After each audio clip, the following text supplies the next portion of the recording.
Tamara, Hello. it's so nice to finally get to know you and everything. So we're going with a pixie, right? Right. Short and sweet, and get some of this. You got a lot of hair, girl. I know. It's thick, beautiful. That's why I cut it every summer. I get a summer haircut. Okay, And that's why. cool. So I think I'm actually gonna. Do you want it to just be scissor cut in the back? You don't want to do clippers, right?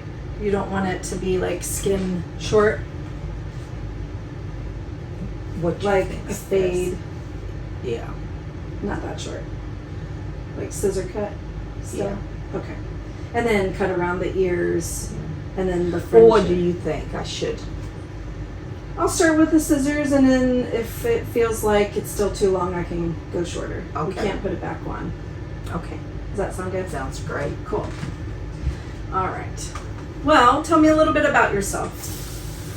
Well, I went to school to become a phlebotomist and a surgical technologist, which I became those things. But with the way the economy was, 10, 15 years ago, I couldn't get a job in my field. So, and phlebotomy didn't pay enough. I had a phlebotomy job, but then it didn't pay enough. So I went to driving buses. And I For the first, school system? for the school system, I drove 2.5 years for 2 different school systems. And then I put an application in Huntington, West Virginia. And I got a job there working for TTA.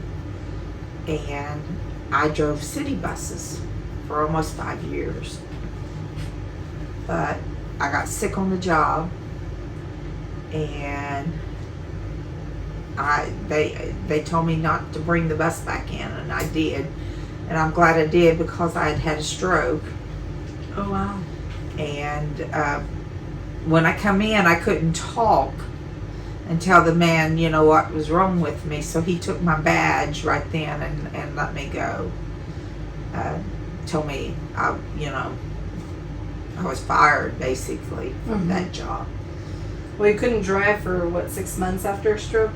Well, I ended up having to have a total hip replacement. That's why I had the, stroke, because my hip was causing me so much pain. The stress of it? Yes. Wow. And so, anyway, I've got a total hip replacement. And, but I did a lot of things. I mean, it was interesting work. I like to drive buses. And I enjoyed driving in Huntington.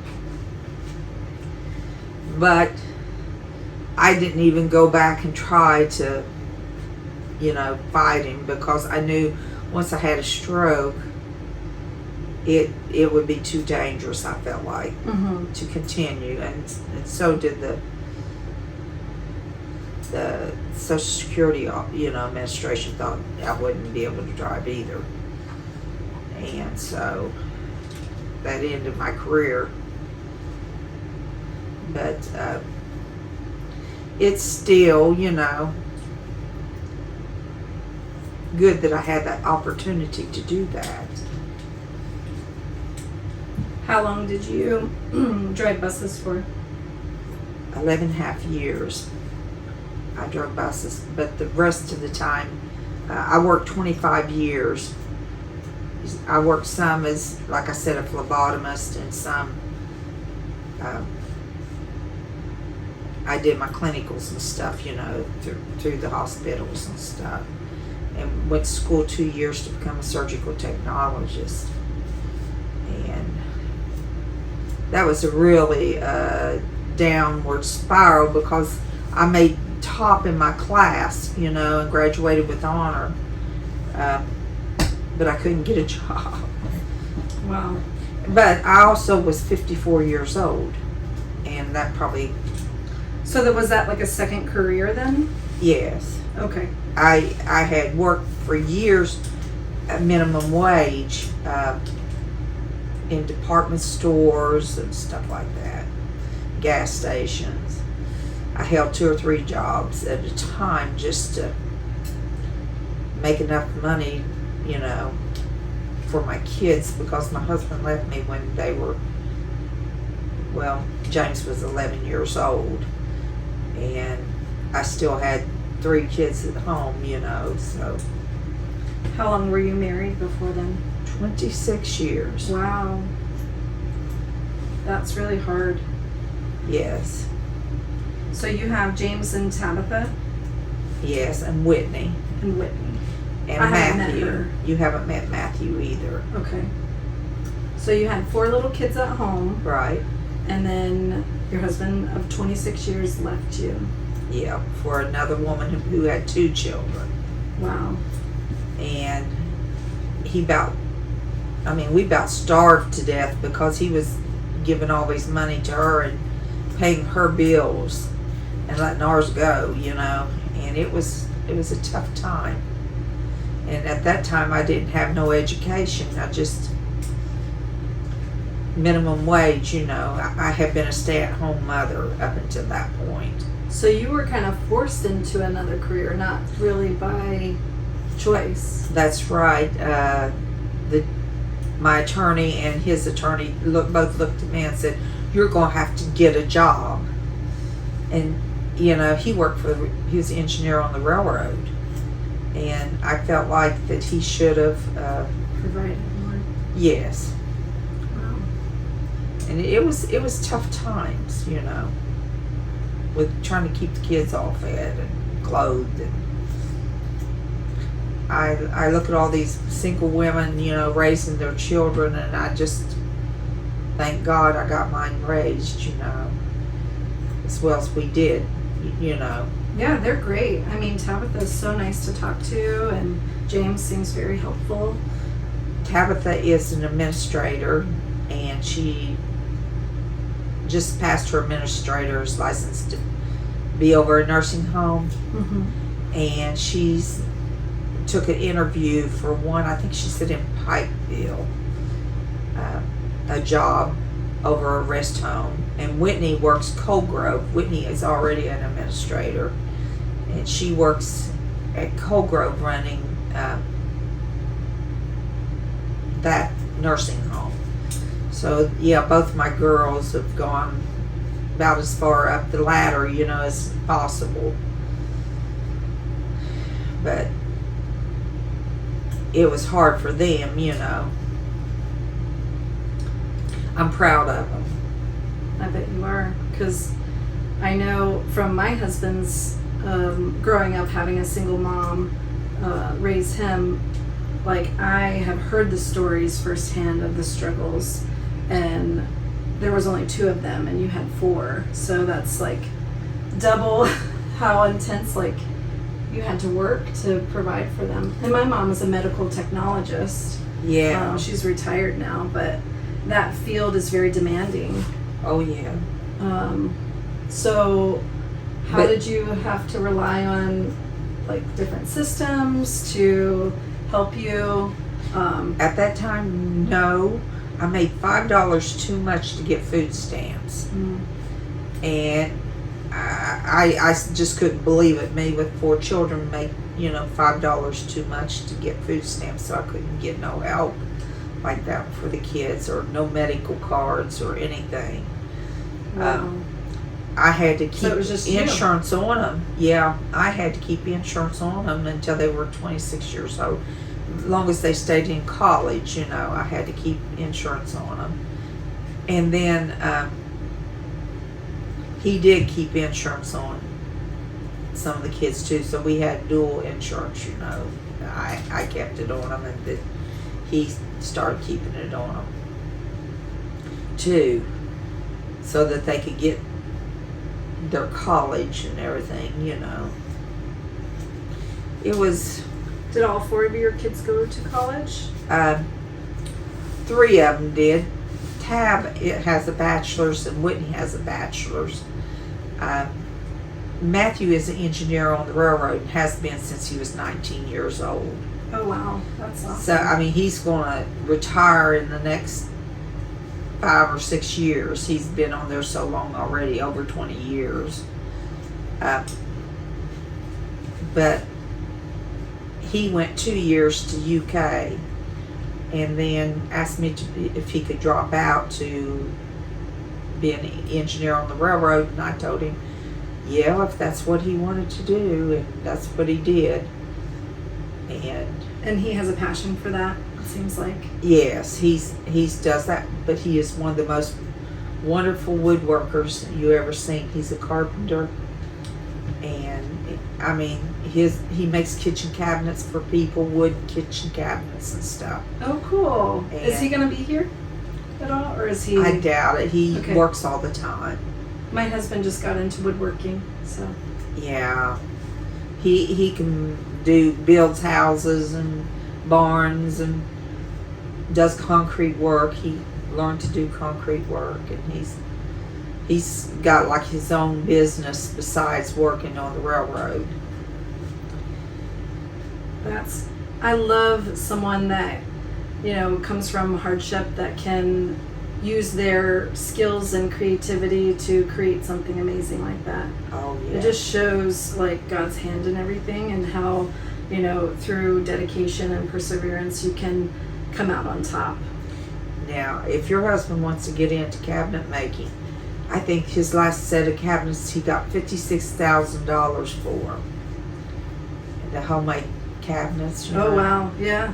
I mean, he's really good at it. Yeah. And it's really turned into a big business for him, So. Yeah, because so much of our products these days are made overseas, and the quality is just not as great as it used to be. Oh, definitely. People don't have a passion anymore, or we just don't have as many workers to provide these kinds of quality products, and that art is kind of going away. So it's so nice to see that someone still is interested in that. Oh yeah, he's pretty well known over, around where he lives and stuff, and in the area, tri-state. Do all your children live close?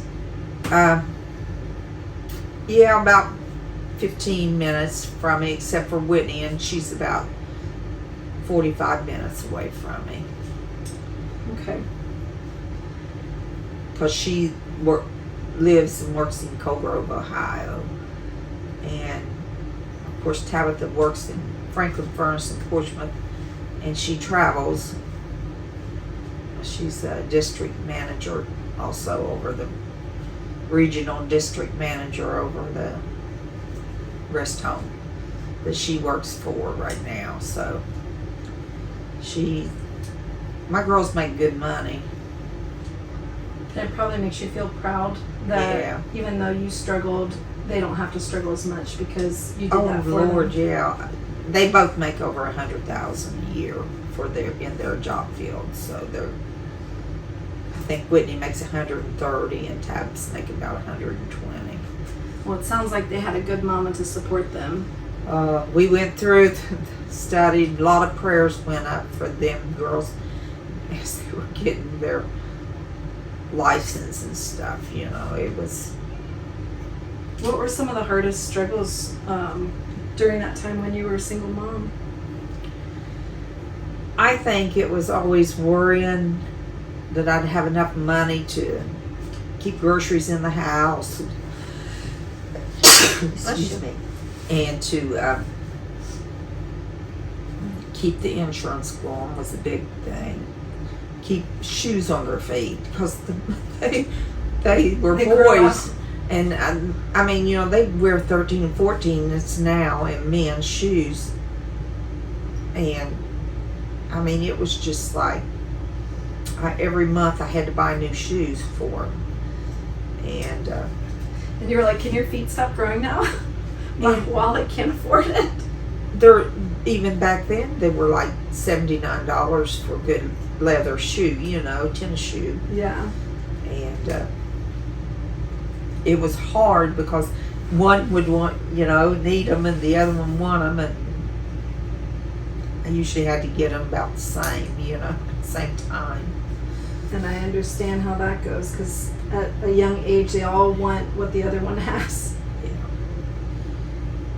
Those were tough times, really, like that.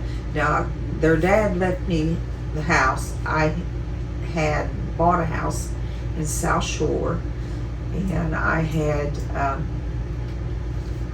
bought it on a land contract for $20,000, and we paid it off. This is when I was still married to their dad, and we had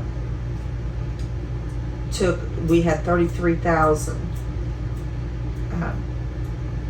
left after we got what we needed out of the house. So my dad gave me some land. He gave me 34 acres, mostly hillside, but it was land with a house plot on it.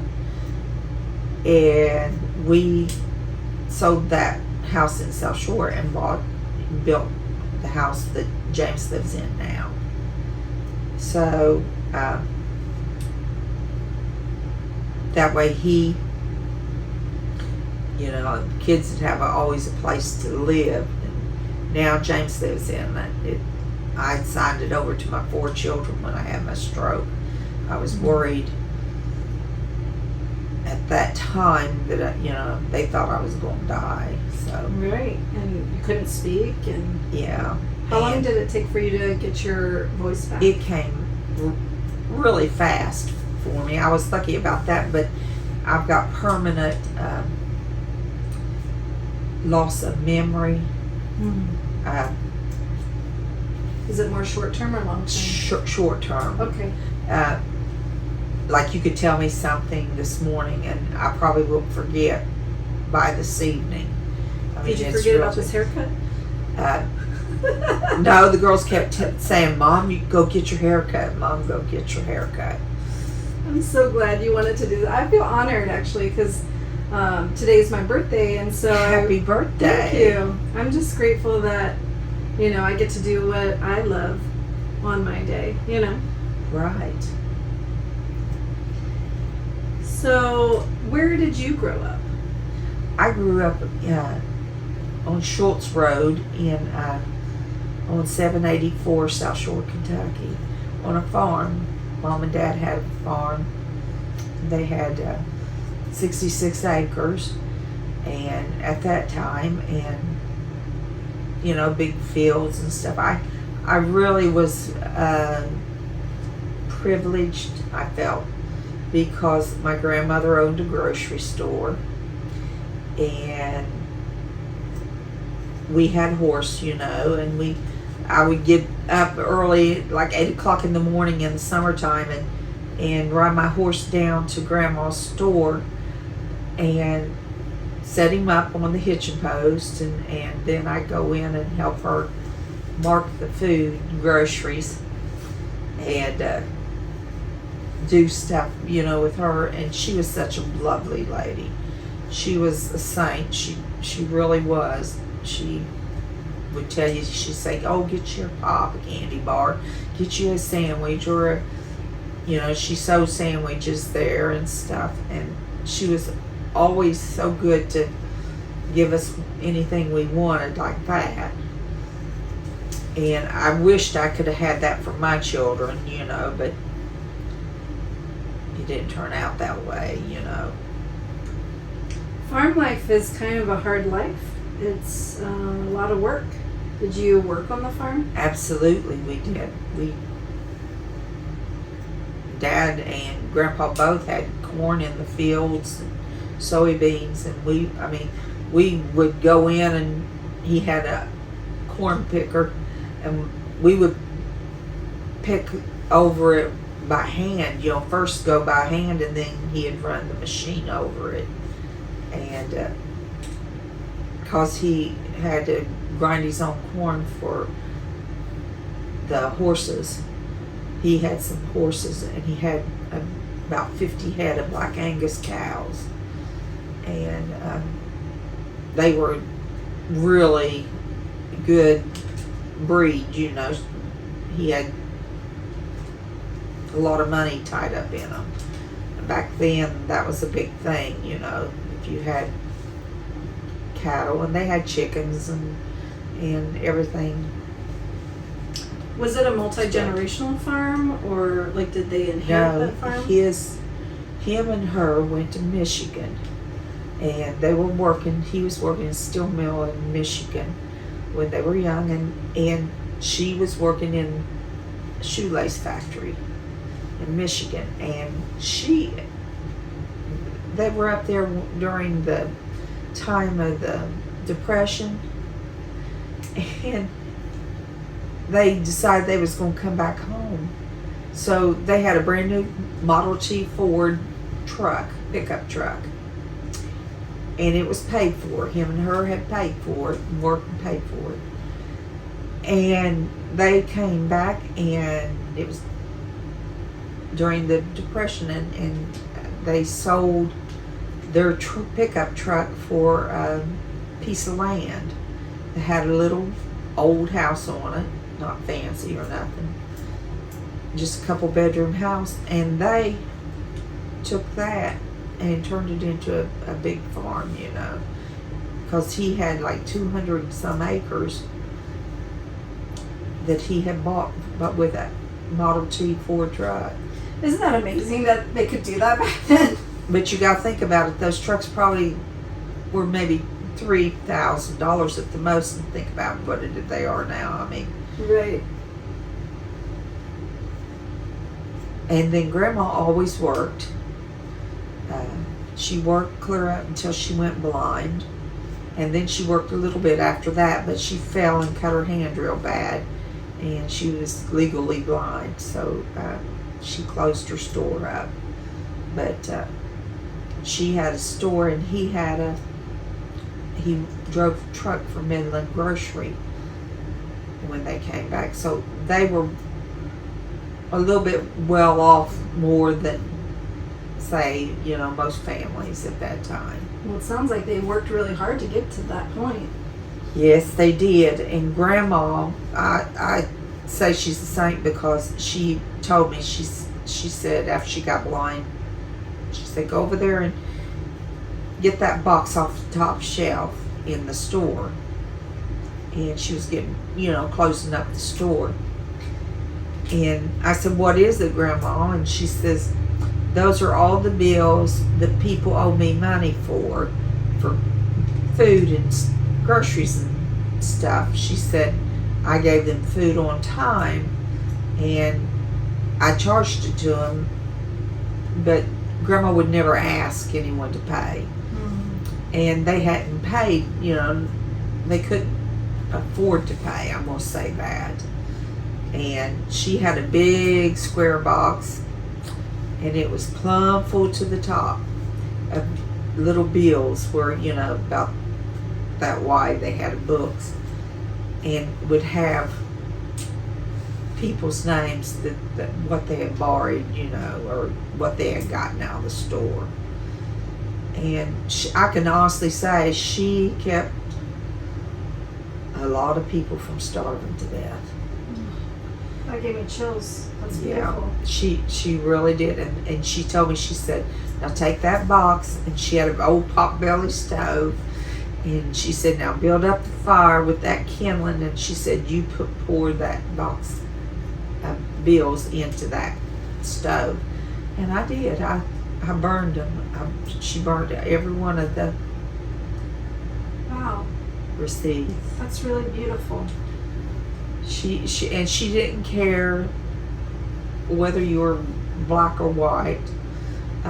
They had walked in the Martin Luther King parade, mm-hmm. and believe it or not, they were there and walked through that parade with all the other people, and wow, that's so cool. She was very conscious person, I think. She had good conscience about her. Were they a religious type, or yes. just? very, very religious. Did you grow up in a church? Yes. New Bethlehem Methodist Church. Okay. They were Methodist. And Grandpa was the deacon in it. And his dad was a preacher. And then his dad was one of the writers that would write from church to church and preach. So they come from a long line of people, you know, who worshiped God and was real religious. And it shocked me, they had books of etiquette, and those girls, they had 9 girls, and they all knew how to act like proper women. Mm-hmm. And I think Grandma did that. My great-grandmother was because they were full-blooded Indian. Oh, wow. And there's a reservation in Arizona called Holbrook's Reservation in Arkansas. And they would do, you know, do the etiquette or thing because it was a thing to be proper women, you know. Probably that had been so instilled in them. Oh yeah, Grandpa did that because see, he was a man of God and everything, and he wanted his girls to be like other white, I guess you would say white girls, you know, they were darker skinned people.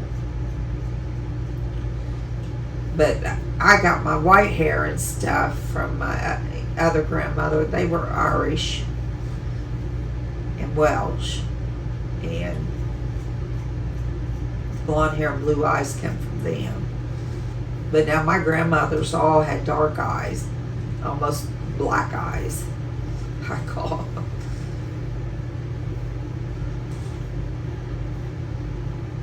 Were you closer to one set of grandparents than the other?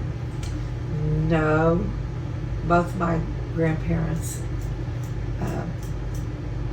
were religious. You know, they both, one, my mom's side, they were Baptist, and then on my dad's side they were Methodist.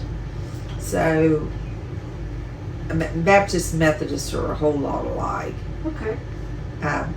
Where we live anyway, I'll say it that way. They may be different, you know, different places, but they had kind of the same beliefs as the other, you know. Being full-blooded Indian and then going to a more like Christian belief system, were they like first generation Christians? I would say they were. Do you know how they found out about it? Through my grandfather is how they come to know about it and everything. Of course, there was a Indian trading post right at the top of the bridge where Grandpa owned land that went up on the bridge, you know, big hills and fields in front of their house property. They built a house, but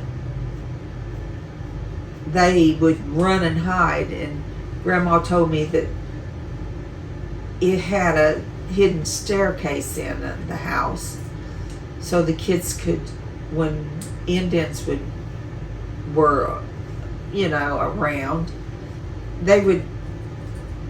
certain tribes, they would hide upstairs, and Grandma would run downstairs, and she would run out to meet them at the road so that they could see it, see her And she would talk to them, and she wouldn't tell them about the kids, being hidden up there. She'd see what they wanted and send them on their way.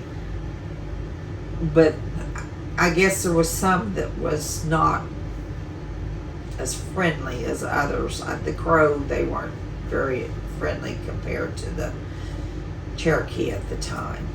Oh, wow. So, I mean, and a lot of the Indians then left and went to reservations. Like I said, there's one in Arkansas, not Arkansas, Arizona. And I was searching for our roots, and then I turned that up, and there's still Indian school on that reservation. That's amazing that she felt confident enough to go out there and protect her own, Oh yeah, and she did.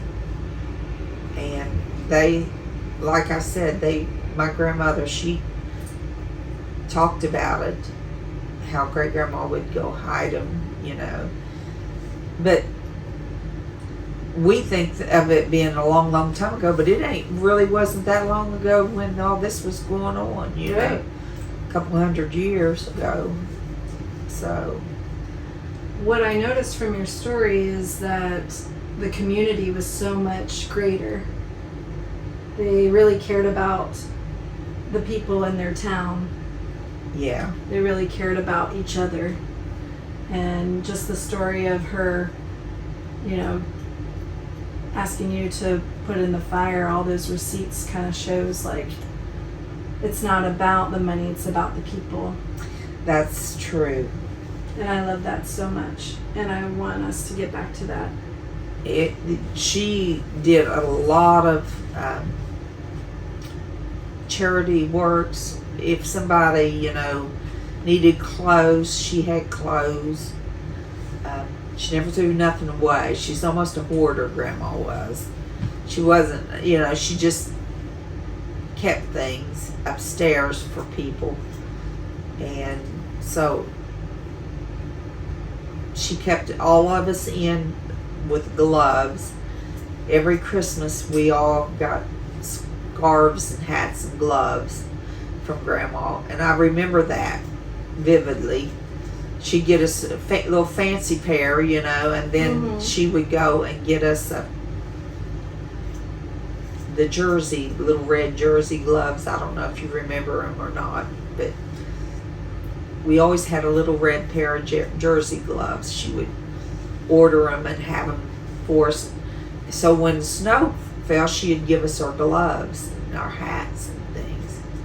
So, and she did that not only for us, she did it for other people's children too.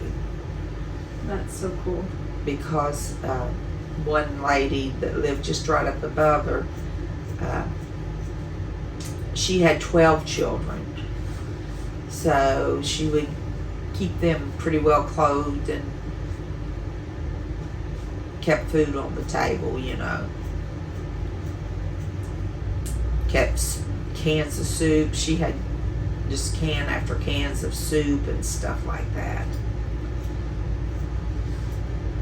But she said the way they paid for their Model T truck, that they would make a sandwich.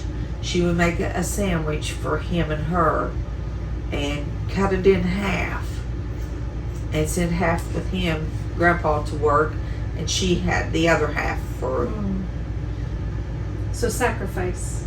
Absolutely.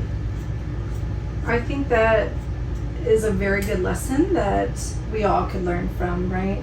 Is we live in a society today of I need it now because Right. everything is so immediate and we feel like we can't go without. But our ancestors went without so often Oh yeah. and they struggled, but they were stronger for that. Yeah. I think that her family, I mean, like I said, they were Indians, but they were all taken and went to reservations. But to think about it, she's done a lot, you know. They suffered a lot, I think, Yeah, they had to change before their they whole... met Grandpa. Now, Grandpa Holbrook, he, you know, took care of them a lot, so. Do you know how they met? No. You know a whole lot about really their didn't. history, though. Yeah, not really. They may have met. No, they moved to Michigan before. Detroit, Michigan's where they moved to as when they first got married. But I think Grandpa lived somewhere close by there. They you know, knew each other.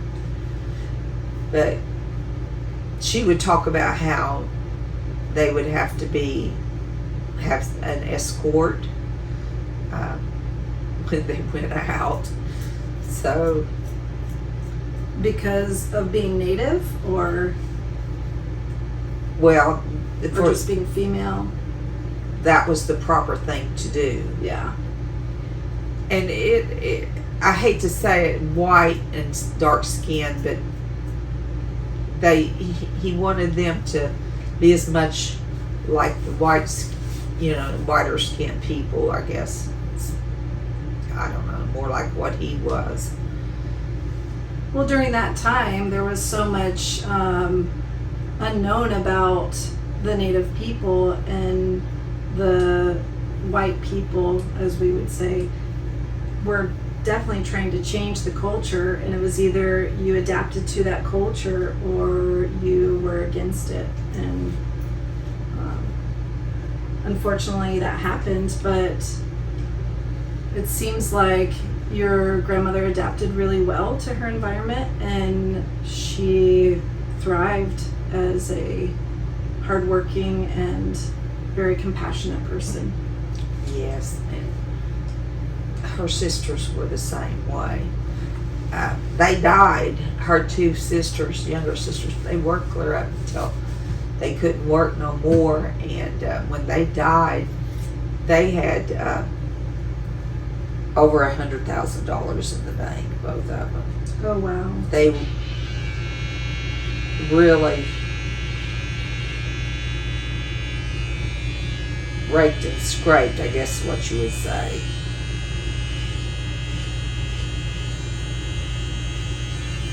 So you moved to South Shore.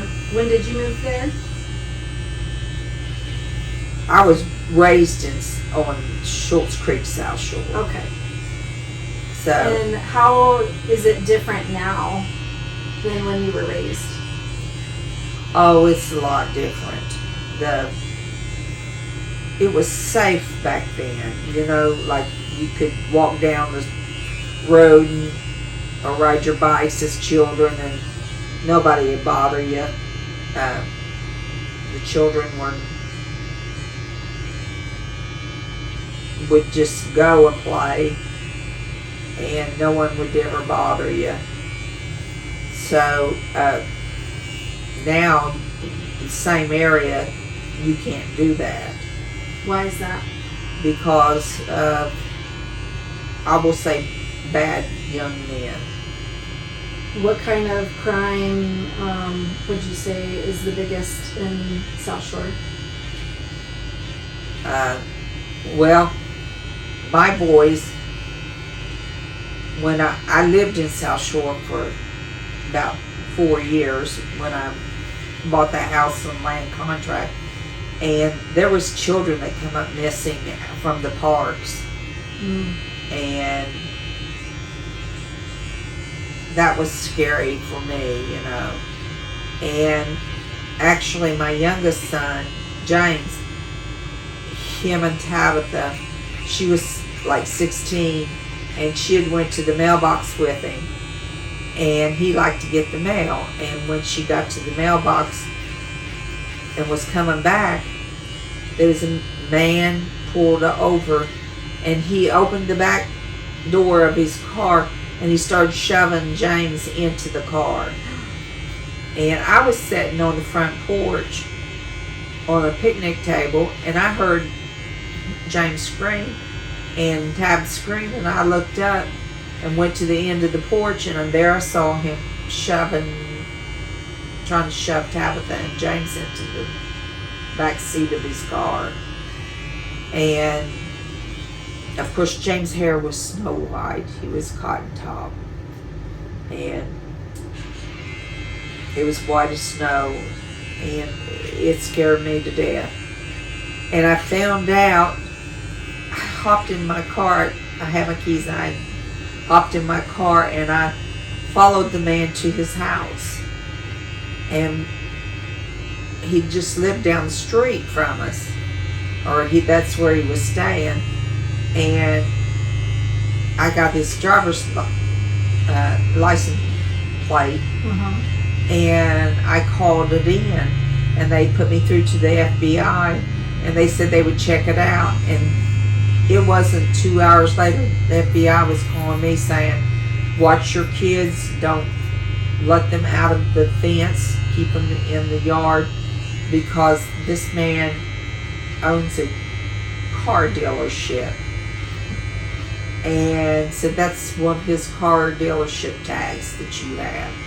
And said he could be driving a white van because he owns a white van. They had checked him out. And he said, but don't you worry. He said, I'll go, me and my other deputy will go there and tell him if anything happens to your kids, then they'll come and get him arrested. And so, well, that will be too late. That's what I said. Right. So I put the house for sale. That's the reason I sold my house in South Shore. Oh, wow. I put the house for sale, and would you believe 3 days later, God answered my prayers. Man come and he paid cash for the house. Oh, wow. And I moved immediately. Like within a month, we were no longer living there. But it never had been a bad place, really, until,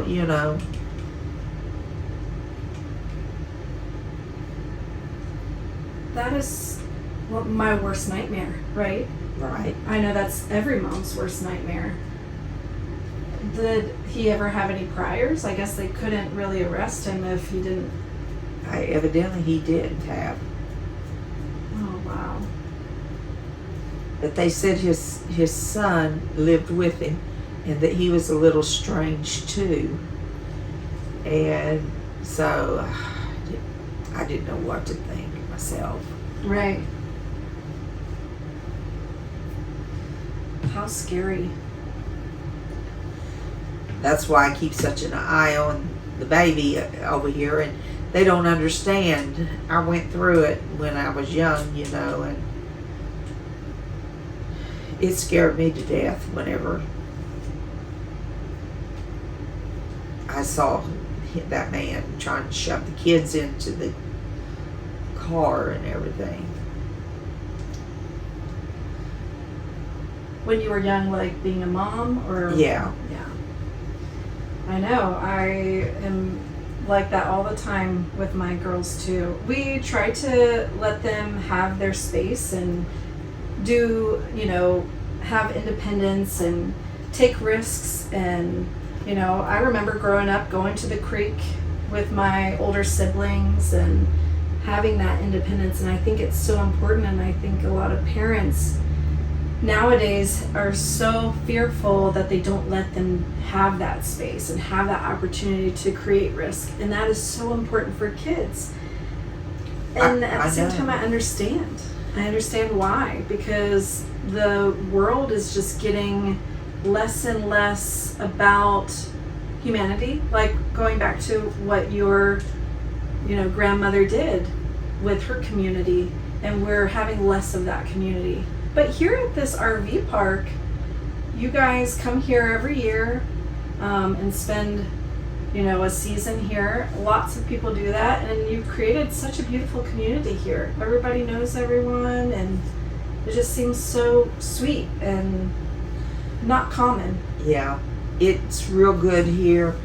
the time you have to watch the kids is when they're having like the band or something coming in, because you get a lot of strangers that come in, for when they play music and stuff. Of course, I'm probably more overprotective than what other people, probably don't see the danger that I see that Right. could happen. And I see why. Yeah, it was a scary time, that was. I know the area just down is not so great. That town used to be booming when it was a quarry town, but Yeah. now it seems like it's drug Spread infested. down. Yeah. And that's really, really sad. Do you have a lot of crime because of it? Not too much for us, because we live on out in the country now, but those who live right into the city itself is probably a little bit more. Right.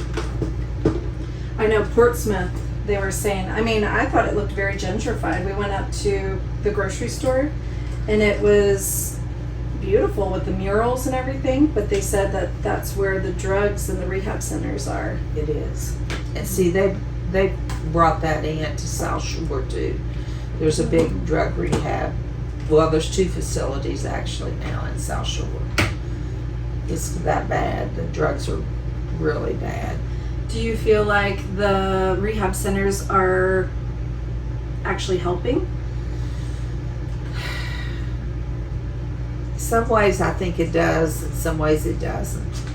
I think most people are going to do one way or the other, either if they want off of it, it's a good thing, but if they're just going to keep from getting in trouble, it's a bad thing. Now, I drove, like I said, in the streets of Huntington, city bus, and Huntington is horrible for homelessness and heroin and crack, meth. And they had lots of those rehab places. And basically, a lot of them was using that just so that they could get a high, keep a high on. The medicine they give them was to help them come down off of it, but it was Right. still Gives them a high. gives them a high. Right. And some of them, they would be wild when they get on the bus and stuff. But have you ever seen anything like where you thought, oh, my life is at risk? absolutely, when I drove, I did. My bus was hijacked once. Wow. And there was this Like an armed person. black man, yes, with a gun. I saw the gun as he was getting ready to come on to my bus, and the police were all after him. And he had parked his truck and ran and flagged the bus down. And I saw the gun, and I wouldn't let him on the front. And then I had to hold. He went to the back door, and I had to hold my hand on we had like popper buttons, hold it down on there for him so he couldn't get on the bus. And I had 11 college students on it at the time. And I told them all to get under the seats, but I couldn't get under the seat because I had to keep my hand on that so he couldn't get on the bus. And so the police surrounded my bus, and he ran like a distance, was running away And then he turned around and was running back with the gun, shooting. And the police just seemed to show up. You know, there was one in the sky, and 3 different state police cars were there, you know, from different states. They were chasing him. But they got him and captured him. How did you keep your cool in that moment? I knew I had to, because if I didn't, he might kill those kids, you know, and those college kids. And they said that I had done a really great job, that I didn't lose my cool, you know. But I think it's that like mother's instinct, right? That kicks in, and it's absolutely. just like, I have a job to do right now. I got to keep these kids safe. And when you see kids, and you have 4 kids of your own, and you see these kids being and shooting going on, it is frightening. It is, but I managed through that one. Wow. And they have, I hate to say this, but they had psychiatrists that when an accident happens like that, they send you to a psychiatrist for 6 weeks. Okay. Automatic. For trauma. Right. For trauma. PTSD, right? Right. Did that help? Yes, it did. Because, I mean, you could tell what happened then. Because they wouldn't let you talk about it at work or anywhere. Because they didn't want people To know. And to fear working and then quit. Right. Right. So, yeah. I had that time. And then I had another time when there were 8 bullets from a rifle. A man got on a ridge. They have, you know, big hills there. And he was just shooting the bus as it went by. Randomly. And, you know, we carried 60 gallon of diesel fuel. So that thing could have blown up. It could have blown up. And it scared me to death. Wow. But all they did was send me to the psychiatrist again. She said, "Boy," she said, "you're in here a lot." And I said, "Well, it's kind of dangerous out there where I'm running." But And never once were you like, oh, I need to get a different job. no, I never thought about it, actually. I just thought that's the way things were, you know.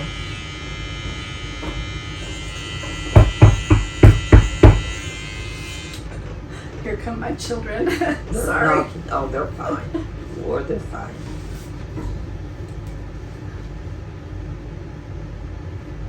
How many grandchildren do you have? I have, the one is my son's daughter, and she's mine. Then I have step grandchildren, 4, and then I have great grandchildren, 7. So I have quite a few children. What do you hope for them and for their future? Because it's very different than how you grew up. I hope that they don't have as hard a time as what I had. I hope they can get jobs that aren't dangerous, that pay good. I mean, I made about $55,000 to $60,000 a year driving city bus. A lot of people don't know that. Okay. So it, you know, 10, 15 years ago when I was driving all the time, that was good money.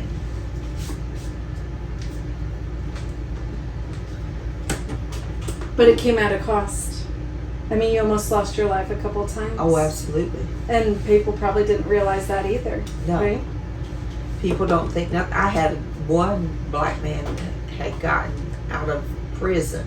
And he told me that he was going to kill me. And the reason he was going to kill me, and he showed me that he had a big knife, he said was because I had blonde hair. That's the only reason. That was the only reason. Wow. And he said, I'm on meth right now. I'm high right now. He said, I'm going to kill you. And I talked him out of it. How did you do that? I told him, I said, where do you work at? And he says, I don't work. I just got out of prison. And he had the little tattoo, a teardrop on his eye. And I knew that he was telling the truth. And so anyway, I told him, I said, well, I know a place that stays open all night long, and you can go in there and they will give you a job. They pay by the day, and you can work by the day, and you can go, it's 24 hours, open 24 hours. So I was going down through there and driving, and I knew I'd have to go off my route to take him to the door of the place. So I did. It was my last run of the night, 11 o'clock at night, and I was by myself just with him on the bus. Okay. And I drove him absolutely up to the door and lowered the bus and told him, I said, go in. Their lights were on and everything. I said, they'll give you a job for tonight, and you can work tonight or tomorrow. And I said, they'll fix you up.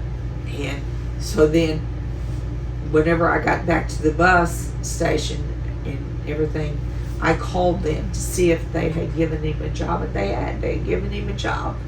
They put him out. How did you know about that place? Because of the homeless people had told me. I had asked them, I said, where you get money day by day to, do your habit? Yeah.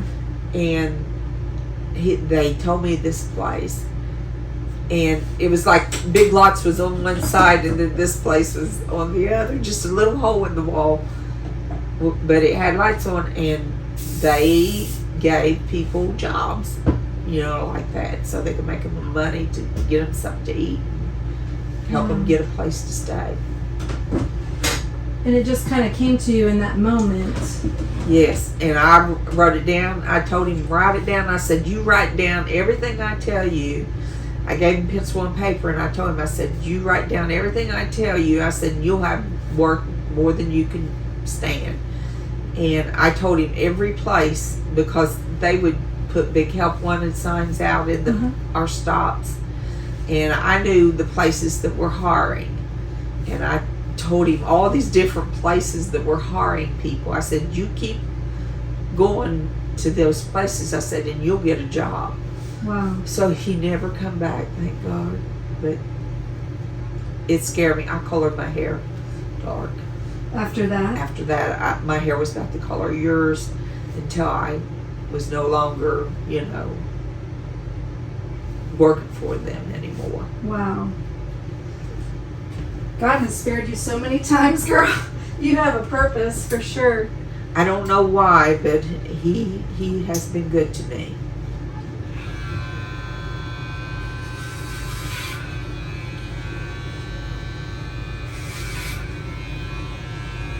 Well, it has been such a pleasure talking to you and getting to know you and your life. Is there anything that you feel like you haven't done that you would still like to accomplish? You're going to laugh at me. I'd like to take my whole grandkids, all of them, and go to Disney World. Oh, fun. I really would. It would be really special treat, but it's so expensive. I don't think I'll ever be able to afford to. It'd have to take a miracle to do that, It sure is getting more and more expensive out there, too. Oh, I know. What about Disney makes you want to take them so bad? It's a place that children will always remember. You know what I'm saying? Whenever they get old, that would be something they would remember. Get to go to Disney World, with Grandma. And I just really wanted to do that with my grandkids. Now, my children, they all are going on cruises. They're on this cruise kick, I guess you would say. And they're all going on cruises. But it's not the same, I don't think, than the... They do have a Disney cruise. Oh, really? Yeah. And I hear it's really nice because you don't have to wait in any lines. Oh, wow, that would be great. Because the lines are... I've been, and for young kids... Too long, is it? Those lines sometimes can be an hour Oh, my. long. So it is hard for the children to wait that long. But they do make it fun, We went for my parents' 50th anniversary. Oh, how nice. So I have a brother and 2 sisters, and then one of my sisters has 3 girls. And so we all went together and spent a few days in the parks and everything. And what I realized there is, even though it's supposed to be the happiest place on earth, everybody gets kind of grumpy throughout the day because it's hot, it's long waits, it's, all of that. I think the life you're giving your grandkids right now is so beautiful. I mean, they get to play, they get to run around, they seem like the happiest kids. They are. And James, he goes out, like I said, overboard really for his kids. Now, 2 of them are his stepchildren, and the 2 older girls. And he just makes the same for them. Like, she's getting a electric dirt bike, Skyness today for her birthday. And I mean, he spends a lot of money to get them kids what they wouldn't have, Yeah. because their dad, he doesn't have that good a paying job. Of course, James has his own business too. He's a contractor, and they do tear down old houses and stuff like that. He's got equipment, and he has his own business. Plus, he works as a maintenance director at Whitney's facility. Now, Whitney and Tabitha, if you need, a job or something, now they can get you the jobs. Well, y'all And seem they like pay very good. salt of the earth people, just willing to help anybody. Yeah. We are lucky to be in this RV park next to you guys and meeting you all. Well, it's good that you know somebody, that can help you if you need help, Oh, absolutely. Because they make good money. I think James is making like $30 an hour right now as my maintenance director. And that's pretty good startup money, Oh, for sure. But jobs plays an important part of my life. I tell a lot, I guess maybe too much, but I like to see people, if they're struggling, get them a job, Yeah. so they can make a better life for themselves. Everybody needs to feel like they have a purpose. Yeah. And I think careers are a way for people to feel like they have a purpose. Right. And sometimes that's hard for someone that's struggling with addiction to keep a job, right? And then they don't feel like they have a purpose. And for me, I'm trying to figure out how can we help people that are going through some sort of addiction, because we all have our Addictions, struggles. that's We all true. we're all addicted to something, Right. whether it's, for me, it was food, and for others, it could be alcohol or gambling or sex or drugs, but if we can find a purpose in life, if we can find like what we're meant to do, Right. for you, helping so many people gave you such purpose, I think God just put me there at the right time. That's all. I didn't do nothing. I just, You did a whole lot. help with him getting them going in the right direction. Let's say. Right. And I And always talk sometimes to Doc direction is all about we it. need, That's true. That's true. because we can't do it for them. No. It never works, I see so many moms do that for their children. They do it for them, and then that just enables them their whole life, and then they never find that purpose. Because you got to sacrifice. You got to figure it out on your own. And I think my kids saw me working 2 and 3 jobs when they were young. Yeah. Younger, growing up, James was 11, but he was still young, but he was old enough to know that, Mommy had to go work, to bring food in. Whitney was 13 at the time, so I had like 11, 13, 16, Yeah. and 18. And it was hard at them. And I mean, at times she went out and got her a job, but it wouldn't pay enough she could keep her rent up, so she would sometimes have to move back in with me just to make her rent. Now I see her, as a director, and I'm proud of her, her and Whitney both as directors of nursing home, because they struggled so hard, to get there. But I think it helps. I think you have a beautiful family. What do you think? I like it. And I'll take a picture of the back for you. I'm sorry, I don't have a beautiful mirror yet. We still haven't found one. We just took the TV out so I could put the mirror up. I will have one, and I can take a picture of your hair and show you the back. So. Okay. But it feels good in the front. You can run your fingers through it if you need to and see if it feels short That's enough. what I wanted for summer. Awesome. Thank you. You're welcome. Thank you. for How all much of this. do I owe you, dear? Nothing. This is my gift. God gave me this talent. I'm so grateful for it because I love it so much. The one thing I love the most about doing people's hair is meeting new people and hearing their stories. And that's why I decided to do this channel. Because I think everybody's got a story and they need to share it. Because we're losing this connection to humanity. We're losing connection to people. And that makes me really sad because this is what we have, That's right. And if we don't have each other, then we're all going to be lost, Right.